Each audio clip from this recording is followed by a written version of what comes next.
not saying that that's where you're going to be or that you're going to get overcome by fear. But when you do, there's really some key indications here. Now, an indication that all the voices haven't been heard is somebody is going, well, you don't care about me, or my voice doesn't mean anything, or that kind of conversation starts to occur. What do? You can go back to that point. Maybe you string the beads again. Maybe it's time to say, okay, let's do an energy check here. Let's hear. What do we think? Where are we? Get people back. Bring them back in. Maybe it's a time to...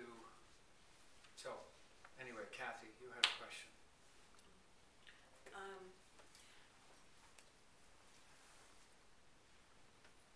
When you say getting back to center, to me it means getting out of my head, but then also trusting that what comes to me is the place to go, rather than then going, oh, is that right, is that not, but of really trusting that, and because that alone, trusting yourself and being in that situation, that alone brings you to center, and then that shifts everything anyway. Yeah. Especially if you've done the preparation around whatever it is. Yeah. During this phase, you'll see the greatest expression of movement and energy. Your encouragement and support for the creative process is crucial. Keep your eyes and ears open for dissent and inertia as the challenges. Inertia is... I'm still in creation. I'm under what is called things to remember. So, inertia. So, when you realize at a certain point in the creative process, there comes a point when you know that it's time for the close. Again, how do you know this? How do you know when it's time for the commitment? And that's what I consider the close. There's a sense that there's alignment. There's a sense that people are ready for accountability.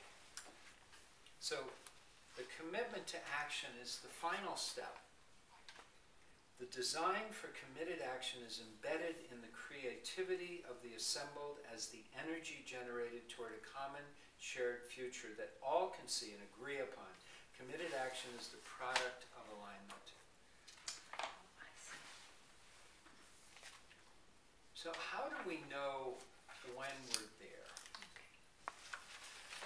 There are different times for there, and sometimes it's just a calling out and an asking. Sometimes you just know because of your professional qualities.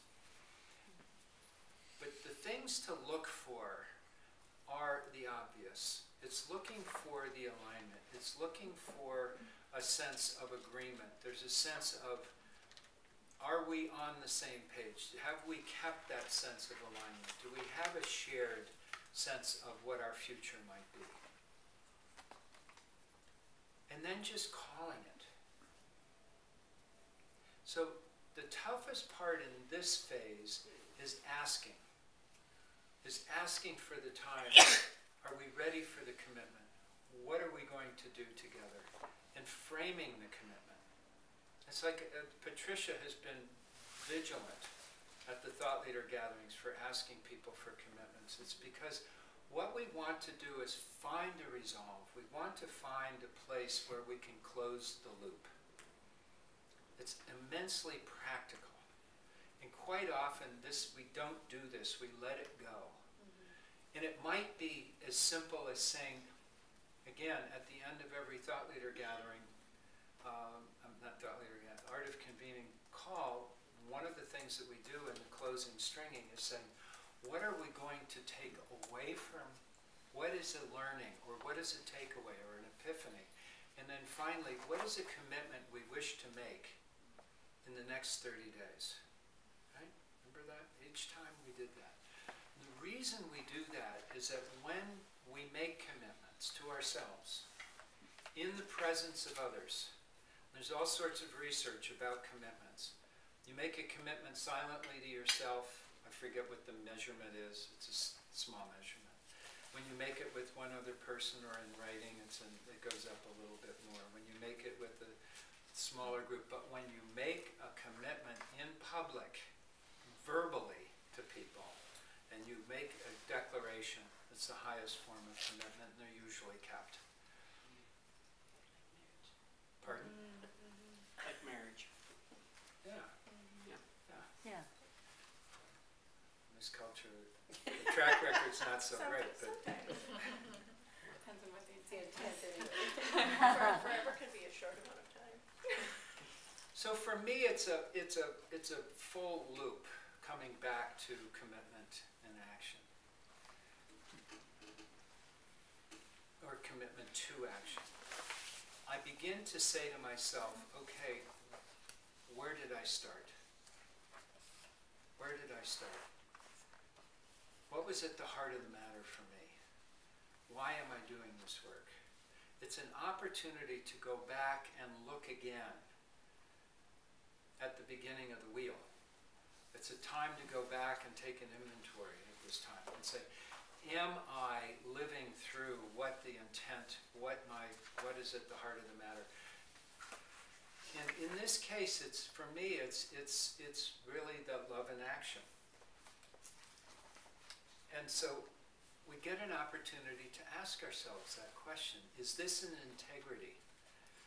Is there an integral loop from the heart of the matter to commitment to action? Is there integrity there? Am I hearing that integrity? Am I hearing that alignment? And am I hearing accountability? When I meet with a group like this, what comes out of this,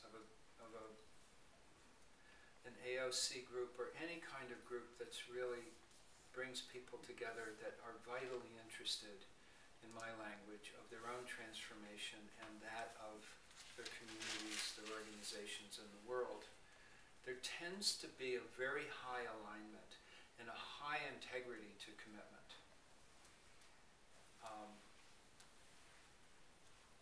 And you can kind of feel it in this room. It isn't like people are coming to kick the tires and to kind of try it out at this level that we're dealing with right now. What do we look for in our commitments with one another? What is it that we're asking of one another?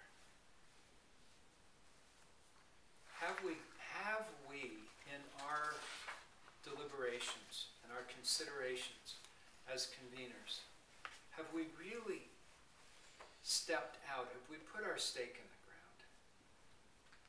Have we looked at the fears that we've had along the way? Usually starting with the first gesture of reaching out and the invitation. Quite often you have another one at the hearing all the voices. The holding back in the essential conversation and waiting for the arc of recognition.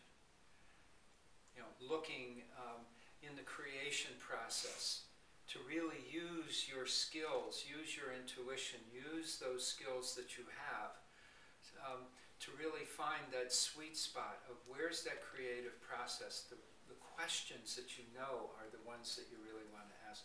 And then, are you asking people for a commitment? Quite often we kind of back off and leave things ambiguous. Mm-hmm. Do we have the courage to step into our relationships? That's a fundamental question here. Do we have the courage to step into our relationships and ask people what they really want to be asked, to be alive, to make a commitment to the whole, to a shared future together?